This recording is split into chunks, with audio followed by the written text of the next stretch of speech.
xohlasalaringiz kesib tashlaysizlar. Ochig'i men kelganimdan afsuslanyapman.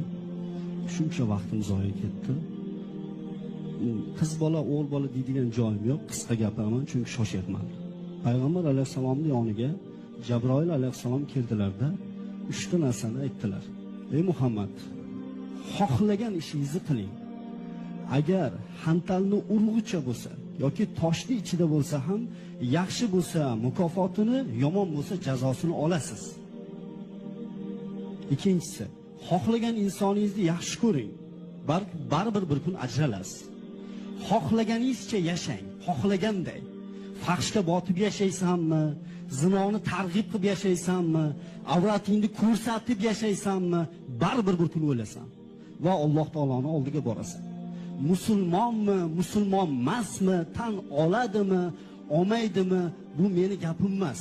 Bu payg'ambar alayhisalom